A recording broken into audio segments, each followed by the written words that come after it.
Bonjour à tous les passionnés de cinéma, je suis enchantée de vous retrouver sur ma chaîne CinéVibe, où je partage avec vous les dernières actualités sur les films à venir et ceux déjà sortis. Pensez à vous abonner pour ne rien manquer des nombreux contenus captivants à venir. C'est Bonjour à parti! tous. Dans cette vidéo, je vais vous plonger dans l'univers fascinant de Jurassic World, le monde d'après. Nous allons explorer ensemble les thèmes principaux du film, les nouvelles créatures qui font leur apparition et l'impact de cette saga sur notre perception des dinosaures. Je partagerai également mes réflexions sur l'évolution de l'histoire et ce que cela signifie pour l'avenir de la franchise. Restez avec moi pour découvrir tout ce que ce film a à offrir. Jurassic World, le monde d'après. Universal Pictures International France. Titre original, Jurassic World 3, Dominion. Date de sortie, 8 juin 2022. Durée, 2h26. Site officiel. Le naufrage final d'une franchise. 4 ans après l'explosion du volcan sur la Isla Nublar, les dinosaures ont pu pour certains trouver refuge aux quatre coins du monde. Même si une entreprise, Biosyn, en charge d'un sanctuaire dans les Dolomites, en Italie, a le monopole de leur capture, les contrebandiers sont nombreux à s'intéresser à ceci. Installe dans la Sierra Nevada, dans l'ouest de la Californie, Claire Dira organise des commandos pour libérer des espèces dans des élevages clandestins, tandis que Owen Grady joue les cow-boys pour en maîtriser certains troupeaux. Mais un jour, le bébé de Blue le Raptor, et celle qu'ils ont garde sous leur aile, Maisie Lockwood, se font enlever. 2022 Universal Studio and Amblin Entertainment. All rights reserved. On craignait forcément le pire avec le retour aux commandes de Colin Trevorrow derrière ce qui devrait être, on ne sait jamais, le dernier épisode de la saga Jurassic Park, puis World. Après un premier épisode désespérément vide, Jurassic World, 2015, pâle déclinaison en super size du premier Jurassic Park de Steven Spielberg, qui avait révolutionné le monde des effets spéciaux en 1993, et un second volet, Jurassic World, Fallen Kingdom. 2018, devant son rebond au caractère inventif et au don pour l'horrifique de l'excellent metteur en scène espagnol Juan Antonio Bayona, voici que le dernier épisode de la trilogie fait à nouveau sombrer le navire, dans le monde, de l'incohérence et de l'action faussement immersive. En effet, si l'on était prêt à accepter le concept de base, c'est-à-dire la coexistence forcée entre dinosaures et humains, sur tous les continents, suite à l'explosion au début de l'épisode précédent du volcan de l'île Nublar sur laquelle se trouvait autrefois le parc Jurassic World, et à la tentative de mise en place d'une île sanctuaire, il est bien difficile cette fois de ne pas ricaner.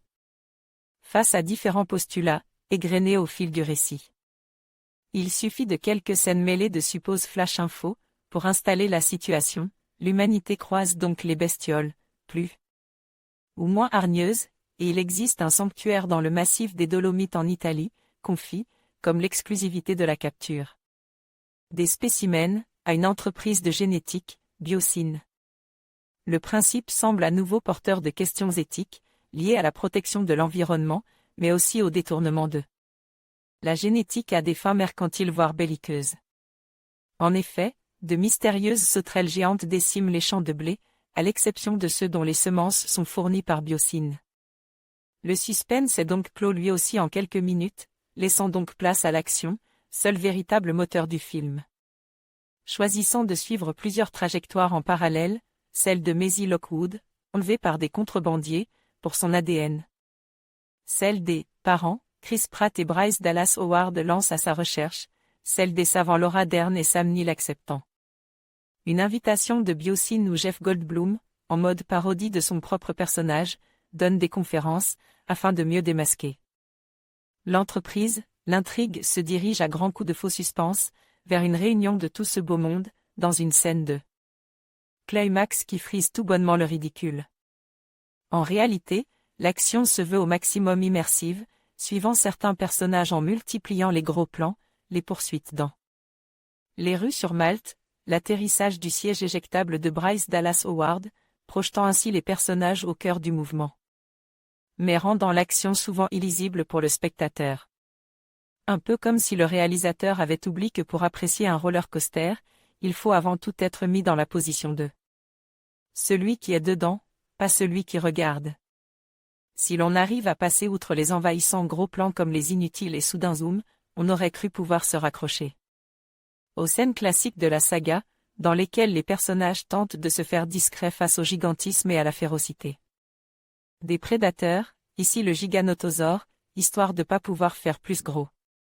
Mais à chaque nouvelle rencontre, c'est la crédibilité de l'ensemble de la scène qui est mise à mal, qu'il s'agisse du passage sur l'étendue glacée derrière un barrage, la glace rompt ou résister un peu quand ça l'arrange, de celle où Bryce Dallas Howard est suspendu à un arbre dans son fauteuil éjecté, la créature sent ou voit d'autres bestioles, mais pas elle, qui est pourtant face à elle ou au niveau de son nez, ou encore de la fameuse scène de Climax, où on ne sait pas trop si le dinosaure repéré en voyant ou en sentant, mais n'attaque bien évidemment que quand il y a du métal pour protéger les corps de ceux qu'il a pourtant à portée de museau. Une scène tout juste aberrante, dans ses tenants et aboutissants, n'ayant pour but que d'épargner de manière totalement irréaliste tous les protagonistes, alors qu'il devrait s'agir d'un vrai carnage, afin d'éviter un classement au moins de 12 ans qui priverait le film de bien des recettes. En bref, les scénaristes n'en finissent plus, au fil des scènes, de se moquer du spectateur, réduisant le danger à l'anecdotique, et passant une bonne couche de greenwashing sur l'ensemble, en retournant à une conclusion sur la coexistence de l'être humain avec les animaux. Hasard du calendrier, ils peuvent même de plus se targuer d'une certaine résonance avec la situation actuelle, les Russes déclenchant actuellement une crise agricole mondiale par le biais de la guerre en Ukraine, comme Biosyn tente de le faire avec ses sauterelles mutantes. La saga s'achevait donc de la plus mauvaise manière, entre personnages désormais inexistants ou totalement accessoires, actions incohérentes et messages écolos des plus vagues. Olivier Bachelard envoyait un message au rédacteur: votre note, votre pseudo, votre commentaire. En conclusion, Jurassic World, le monde d'après, nous plonge dans un univers où les dinosaures cohabitent avec l'humanité, soulevant des questions éthiques et environnementales cruciales. Ce film nous invite à réfléchir sur notre responsabilité envers la nature et les conséquences de nos actions. Alors que nous découvrons de nouveaux horizons et défis, il est essentiel de garder à l'esprit l'équilibre fragile entre l'homme et les créatures qui peuplent notre planète. Merci de nous avoir accompagnés dans cette aventure palpitante et à bientôt pour de nouvelles explorations cinématographiques.